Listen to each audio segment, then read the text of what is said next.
Hey, what's going on everyone? It is your boy ActivAce and welcome to another video. Today we are going to be discussing the QAAM disaster that is actually infecting the Ace Combat online community as a whole. Now, before I start this video, I need to go ahead and thank a very special friend of mine, Artem, aka Plane Rider 66, who I played against in the matches here today. Thank you so much for helping me out in today's video. Thank you so much for helping me doing all of these tests. Thank him, show him some love, and without further ado, let's go ahead and actually jump into the video. So I went ahead and took a different approach with 4 different builds here. In the first experiment, which was Test A, it was under 2,500 MRP cost with an SU-47 QAAM spam build. Now, we saw that the missiles only turn 2 times. They follow you, and you know the damage really hits you hard, just as always. I can see that the QAAMs have a lot of range here in this upgrade, in this build, but they don't really seem to be that much of a problem. I still was able to find little holes here and there to be opened up to hit the opponent. It just didn't seem that bad. So in conclusion, Test A, it wasn't that bad.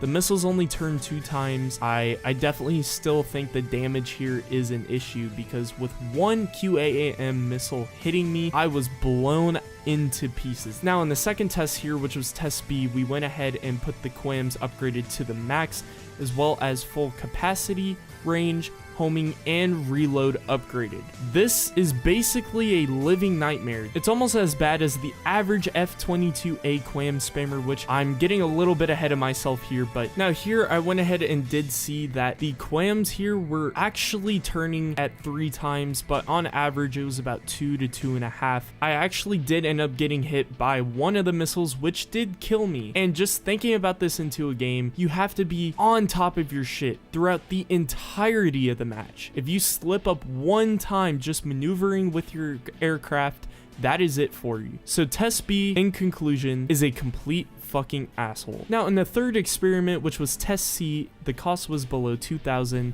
and Artem went ahead and used the FA-18F, which can theoretically fight against something like the MiG-21, the F-104, and maybe the F-4. Now, unlike Test B here, Test C ended up being about 3 turns minimum. The QAAMs here are absolutely crazy.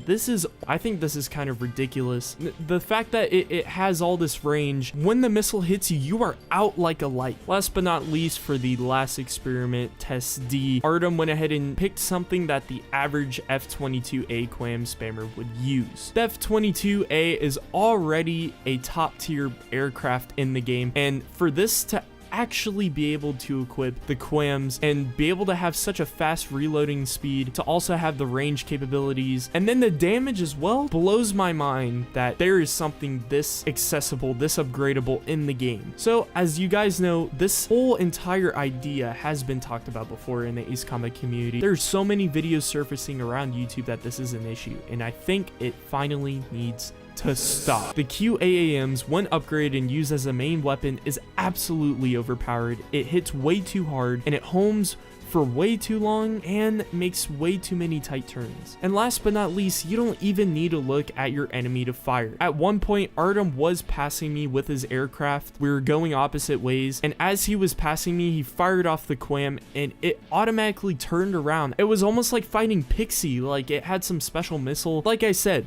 it's not impossible to dodge this missile, but if you get even just a speck of carelessness into your gameplay, that is it for you. You're dead. And this honestly takes away a lot of the fun of the game. Now, I think if Project Aces approaches this and thinks, okay, what can we do to fix this? Honestly, if they just take away one of these underlying issues from the QAAMs, I think that it wouldn't be considered a huge problem anymore. I do think that, yes, there are a lot of things that makes this such a big super weapon in the game, but let's just take a step back and think, okay, if we give Project Aces a solution here, maybe they can do something to fix it. Now, in my personal experience playing online, this shit sucks, and a lot of people are using it, new players and old players. I do think that this highly upgradable QAAM spammer kind of build is good for a new Ace Combat player, a new Ace Combat fan, because it can get them into playing online matches over and over. And now I want to hear what you guys have to say. The community, the audience, you guys have a voice. Go ahead in the comment section below and tell me your thoughts about it. Is it such a big issue that Project Aces needs to take action right now, or maybe around the DLC update? Is it something that we should just kind of overlook and just deal with it? To make the online have a little more longevity, I think that this could be